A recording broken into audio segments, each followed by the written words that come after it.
Are you intrigued by history and science that have contested explanations?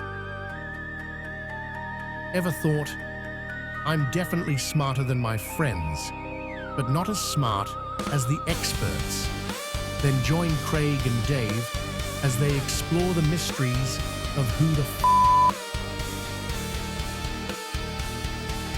why the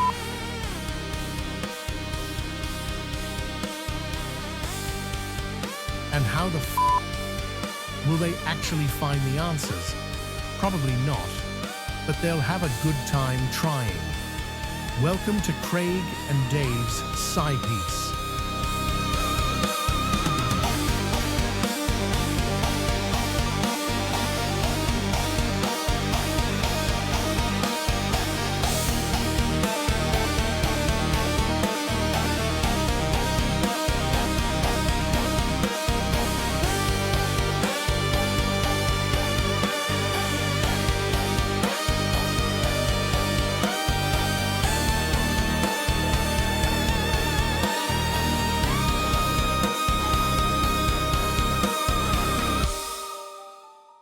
All right, welcome back to another episode of Craig and Dave's Sci-Piece. Yep. This one, our first special episode because it's a fan mail. It's a fan mail. It's fan we mail. got fan mail. Yeah. So this one, again, just a quick recap from listener X. His name is Matt. Suggested that we talk about the Bridgewater Triangle, which is a local spot to us here. Yes. We record in Rhode Island. The Bridgewater Triangle is part of it, maybe 6 miles away from where we're sitting. At the most, yeah. So for those of you that don't know, the Bridgewater Triangle is a triangular geographic area in southeastern Massachusetts. Yep. That a lot of reported strange activity, everything from UFOs to cryptids to paranormal stuff, is like everything is going on here apparently. Yeah, and there's a lot of historical significance inside this area. Yeah.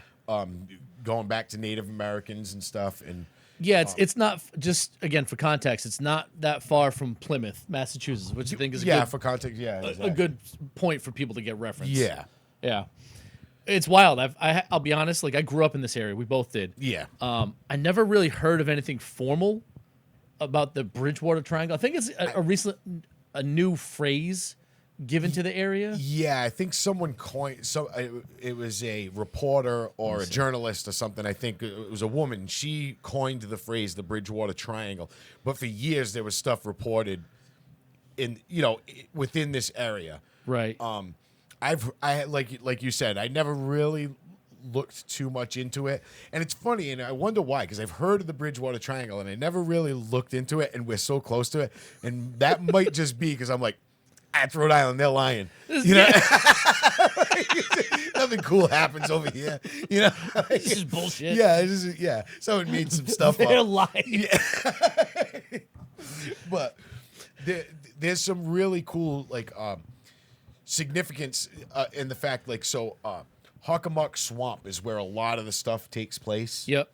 And a lot of the sightings of the cryptids and all these things take place. And it was actually the site of the largest battle during the King Philip War. It was the most life lost. It was like 75% of the Wampanoags were wiped out in that swamp. Oh my God. Yeah. So That's what you get for hiding in a swamp. Yeah, exactly. Yeah. But That's just evolution. Like, Yeah. Let's go hide in there. Like, you can't get out. you can't get out Ask of there. that lady in Attleboro. You're all stuck in the mud. Like, Yeah. that lady in Attleboro. Yeah. Lady in the mud. But so you had that, and during that battle, there was a belt that that it was like a sacred belt that King Philip wore, and it was supposed to be like this thing that gave him his not power, but you know what I mean. It was like the spiritual. Intercontinental belt. Yeah, he was the world champion. The undisputed. Yeah. But With the World Wampanoag Federation. Yeah.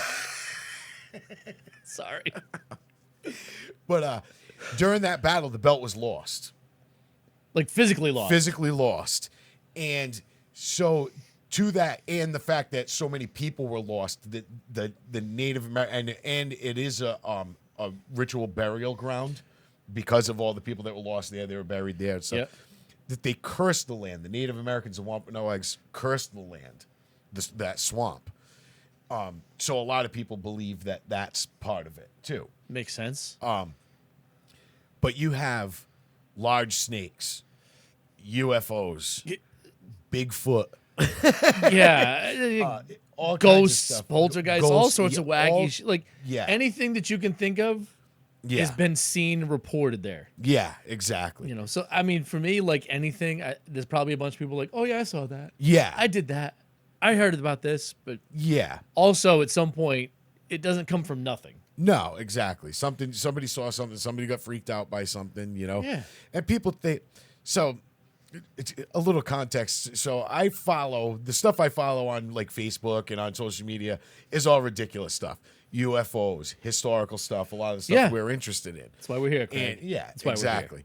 And someone had posted a picture. Look, the mysterious drones are back, right? And they posted a picture. It's clearly a freaking airplane. It's You know? See, I hate shit like that. Yeah. So I made a comment and I was like, that's clearly an airplane.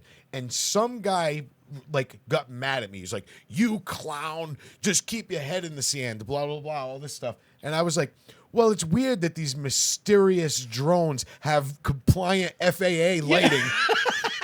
Don't you They think? all have one green and one red light. Yeah. I'm like, come on now. Like, you gotta take Don't things. try to find. Don't make shit up. Yeah, don't make stuff up Yeah. to make it mysterious. There's plenty of mysterious stuff out there. Yeah. That you don't have to make things up to. Right. You know what I mean? Like, I mean, most of this is probably made up. You know? Yeah. Like they were Or embellished. They reported like mysterious crimes. We were talking about that earlier. They reported mysterious, and it's right next to Fall River, Massachusetts. Now, if you know where Fall River, Massachusetts are, they weren't mysterious. They were just crimes. They're mysterious because they're unsolved. Yeah, exactly. They were just crimes. Trust me. And if you look it up, Fall River for a long time has been one of the most violent cities in the country. Yeah. Not just New England or Massachusetts, the country. Exactly. Yeah. So I think, was it Freetown Forest is where a lot Yes. which is the northern border of Fall River. Yes. Yeah. Exactly. So there's probably a lot of recent bodies there. Yeah, if you're gonna bring a body somewhere, it's gonna be to the Freetown Forest. You know? Yeah, it's one of them Indians over there. Yeah. It's not one of my guys. Yeah, I don't know what you're talking about. Yeah. One of those Portuguese Wampanoag. Those one of those guys. Yeah, exactly. Speaking of little guys, That's right. That was one of the other things. one of the Pukwudgies. Pukwudgie. Pukwudgies. Yeah, it's an Algonquin folklore. Yes. Little creatures, little tiny people. They're people. They're just like Yeah. pygmy. They're dangerous tricksters, is what they call them. Yeah, exactly. Like gremlins almost, Yeah. I guess. Yeah. Yeah, imagine. Yeah. And they cause all kinds of they'll lure people into the swamp to be drowned. What you got, Dave? I was just thinking, like, the Indian in the cupboard was a much better story title than Pukwudgie in the cupboard. Yeah, it was, right? Less confusing. Yes. Yeah. You couldn't make that movie now. It'd have to be Native American in the cupboard. Yeah. Voluntarily. Voluntarily. Yeah, nobody put him in there. Yeah. At a smaller reservation. Okay. Sorry. Yeah, no. There he goes. That's right. Sorry. That's going to happen. But no, like, I haven't. This is a recent. It's news to me, I guess, is the way to put it, because I've never really heard about it until fairly recently. Yeah, like we got the email. I'd heard it before then, but recently before we got the email, and it's not something I ever grew up like. Oh, at the Bridgewater Triangle. Yeah, well, they had just released a documentary about a year or so ago about. Who hosted it? I'm not sure, but I know our buddy has done stuff on it. That guy? Yes, he has. Josh Gates? Yes. Yeah, he has. Of course he has. That's If there's my guy. something going on, he's there. He's on it. And he's on it. He's going to figure it out. He's a Massachusetts guy, so He is. You know, Yep. he should get involved He should. here on this show. Yeah. But no, like I said, I haven't. It's recent to me, and so I haven't heard a lot about it. I was telling you, there was a time when I was working, I was driving. My office was basically in the middle of this triangle. Yeah. So I was driving to and from, and a friend of mine at the time was like, "Did you ever see the running guy on fire?" I'm like, "What the hell are you talking about?" Yeah. He's like, "Yeah." He's like, on this certain stretch of Route 44. He said, if you're driving at night and there's no other cars around, he's like, if you look out your passenger window, there's a guy will be running next to your car. It looks like he's on fire, chasing you. Huh. I never heard that one. I'd before. heard, yeah. My friend told me he was a big history major. Like, he worked at Slater Park for a long time. Like, he was into local history, and he was like, "Yeah, you never heard or seen this?" I'm like, "No, man." But it was one of the things that I heard about this area, and now hearing about this Bridgewater Triangle, like, it fits into that space. Yeah, exactly. It's crazy. Ironically, and this is outside of the Bridgewater Triangle, but the town I grew up, Bristol, which is only a few miles from here again, it's a small little town.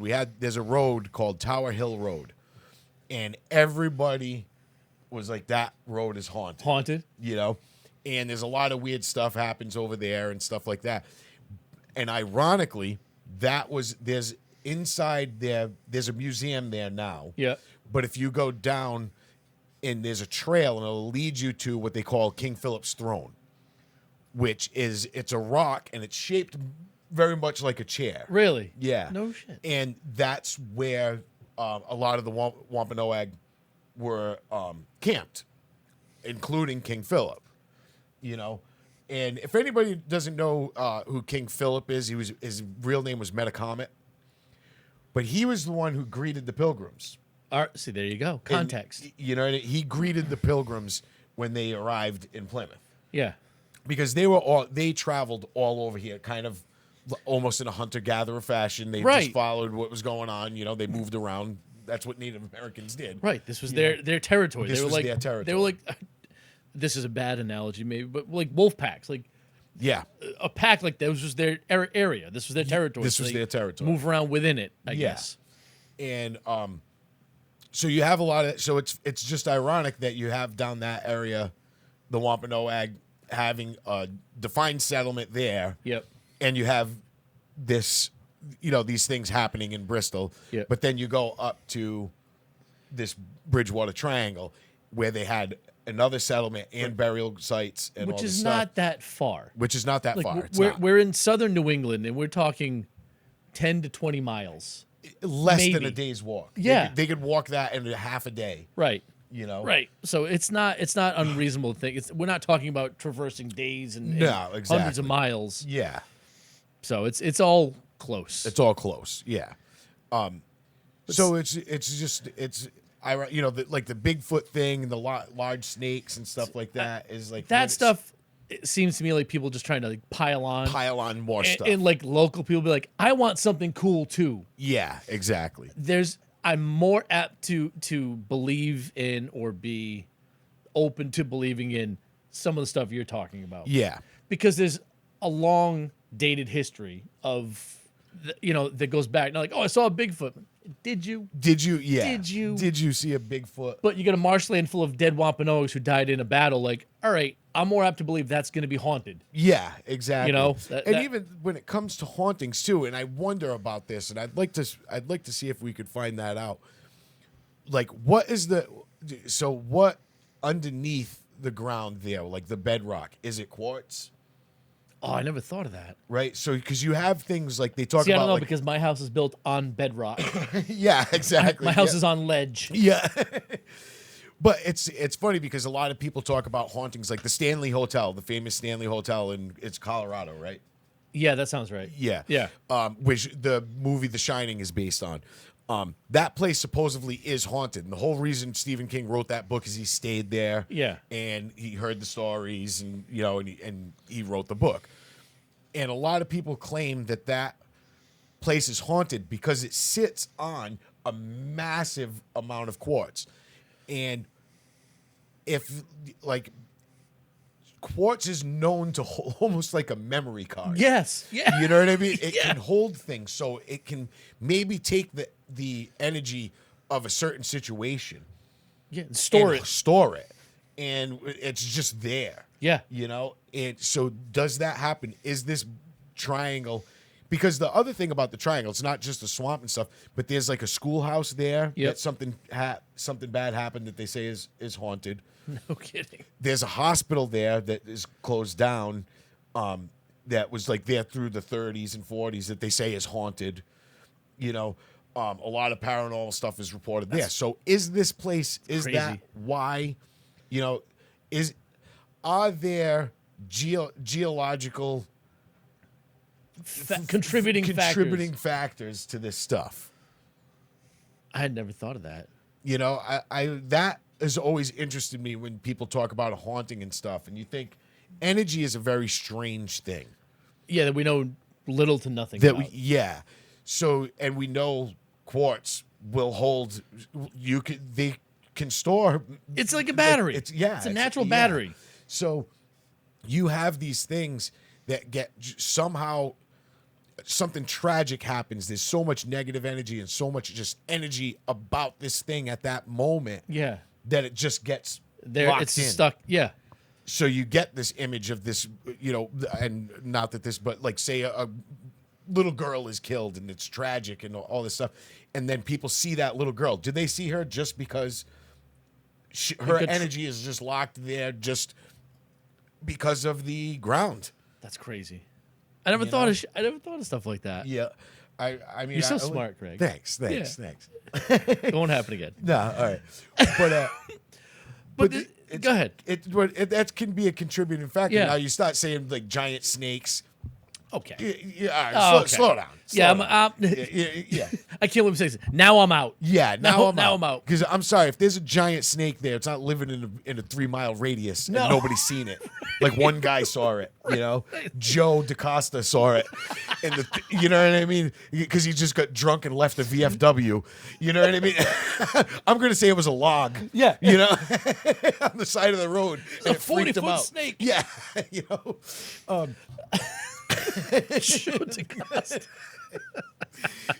But that's things like that are just, you know, to me are crazy.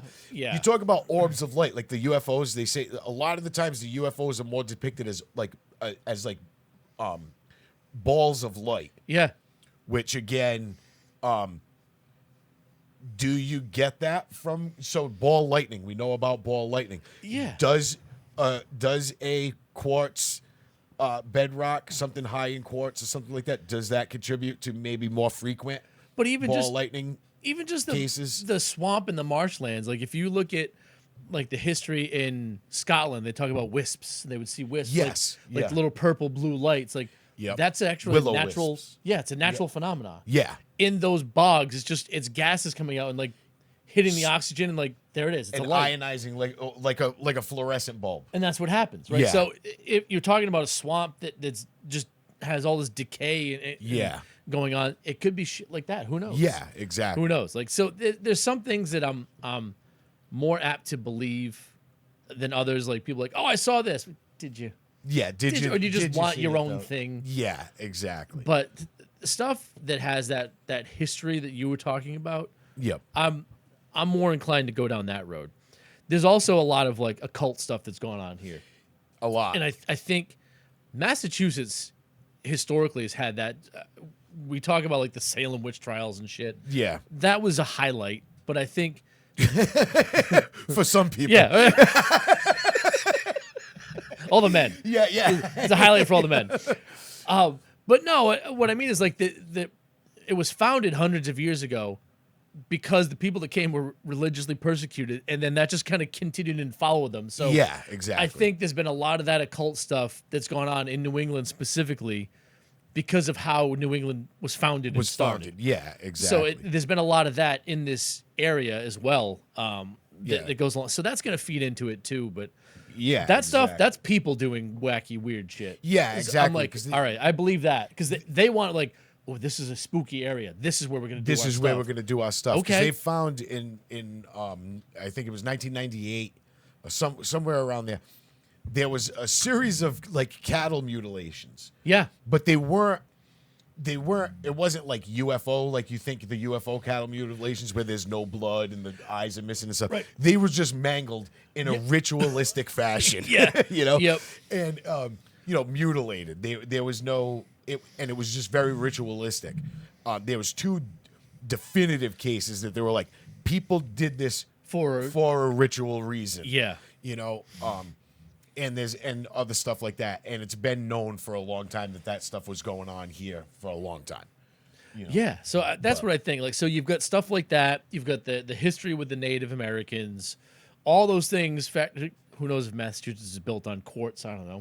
But all those things, I'd like to built into it. You Yeah. know what I mean? Like, so that stuff, I'm much more apt to go down that road and have a logical conversation with someone. Yeah. As opposed to like, I saw a thunderbird today. No, you didn't. No, you didn't. Yeah. Someone was flying a kite and you would hi. Yeah. You know, like, exactly. you hate some gummies. Your neighbor was flying a kite. Yeah. Yeah, exactly. It's a thunderbird. And even that, like, because thunderbirds are a known Native American from all over the country. They talk about thunderbirds, these large, gigantic birds. Yeah. So you just take that, like, you know, you get some guys like, oh, well, it's, you know, this is very much a Native American burial ground. And, you know, I know that they talked about thunderbirds. I'm just going to say I saw one. Yeah. Or I thought I saw one because it was just a low-flying hawk. Yeah, it was just closer than you thought. Yeah, exactly. You know? Just way more likely because we've got plenty of large hawks and eagles in the area. Yes. Yep. Thunderbirds. Yep. And the crazy thing is now, so it's funny, we've been getting back bald eagles a lot in Rhode Island. And now for the past 3 years, there are 2 bald eagles that live behind my house. Like I have that. There's a it's called the Kickamuit River. It's big, like brackish water. Yep. It's huge. But on the other side of it, they've been nesting there. So I see them all the time. That's awesome. They are massive. They're huge. You know, so you walk around, I look up, I'm like, oh, look at that hawk. And then I'm like, what the hell is that? That's an eagle and it's way further away. It's still gigantic. Like, what I know. is that gigantic thing? They have huge wingspans. But if you think about that, like a large bird like that, flying in the sky with no background to give it any kind of depth Scale. or scale. Yeah. It's going to look gigantic. It's going to look gigantic. Osprey. Right. Osprey are giant. They're huge. Their wingspans are immense. Yeah, but they know? fly so high, and you're like, it's not that big. Yeah. And then it lands, and you're like, oh, shit, it just ate my dog. Exactly. And you're kayaking underneath one nest, and things squawking at you and spreading its wings, and you're like, I got to get the hell out of here. I just kayaked into Jurassic Park 3. What happened? Exactly. It's happened to me a couple of times because there's a nest back there that they actually set them up for them because the osprey are endangered. Yeah. So I go back there, and the nest, it's like they make a nest. It's logs. Yeah. It's not like Not sticks. It's not like little like twigs, like they weave twigs together. It's logs. It looks like somebody started to build a campfire. Like, what the hell is that? You know, they're just massive. But that's what people are seeing. They're Yeah, not seeing exactly. Thunderbirds, but yeah. So the Bridgewater Triangle fascinates me in certain respects. I think there's history there, that stuff that I didn't know about, hadn't heard about, and I think there's probably a lot of unexplained things that I'm more apt to buy into. Yep. As opposed to some of the other wacky shit, like we talked about, people saying like, "Oh, the lights are back." Like, yes, dude, we're between 2 major airports. Yeah, Like we're right between Boston and Providence in terms of the airports. Like there's always planes. that's the landing pattern. Yeah, exactly. Yeah, Exactly. So other things, not so much. But I love to find out more about it. Yeah, maybe we'll take a ride and check it out. We should. It's not that It's far. not that far away. We could go to the swamp. We could check it out because there are trails nearby that swamp, and there is something in there, like there's a rock with Native American carving on it and stuff, which I wouldn't mind seeing anyway. All right. Which is kind of cool. So maybe we'll take a ride there and we'll film some of it and check it out. Yeah, we'll do it when the weather's warmer. Yeah, I'm not going now. I don't care that much about it. No. I saw 2 dead people there. Yeah. It was us. Yeah, exactly. Yeah. 2 frozen guys found. We become part of the legend. Yeah. I'll haunt Matt. Yeah. Frozen guy. Yeah. Like, And fatter frozen guy. but I think that's. I don't have anything else on the Bridgewater Triangle. No. Like I said, it was new to me, so I don't. yeah. And it's an interesting story, and I'd love to hear some stories though. If anyone has experienced anything in the Bridgewater Triangle, let us know. Let us know. Yeah. Send us an email to cdscipiece@gmail.com and let us know your experiences at the Bermuda, yeah. the Bridgewater Triangle. Bridgewater Well, fuck it, if you've been to Bermuda too, why not? Right? Yeah, exactly. Send it in. We'll check it out. If you have other ideas, send them in. Yeah, if you have ideas, stuff you want us to talk about, send it on in. We'll check it out and we'll talk about it. It's a lot of fun. We love this stuff. Yeah. But if you like what we're doing, like, subscribe. You can watch the video on YouTube, on Spotify. If you want to just listen to the podcast, you can go on anywhere you get your podcasts. We're there. But yeah, write us, like, subscribe, comment, rate us. It helps us out. We can get the channel growing a little bit bigger and reach more people and maybe have some more fun, talk about more things, listen to other people's experiences in strange places like this. It would be great. Let's do it. But before we totally sign off, Dave, we can pick something out of into the Holy Grail. The Holy Grail of topics. Our next topic. Yeah, all right. Let's see. Let's see what we got. Let's see what we got. All right. So our next topic will be the pyramids. Egyptian and Mayan pyramids. Perfect. Buckle up, folks. Buckle up. All right, after we're going to have a holiday episode that we're going to talk about, but this will be our next regularly scheduled episode. Yes. We'll get into the pyramids. Exactly. Thank you very much. Love you, Josh Gates.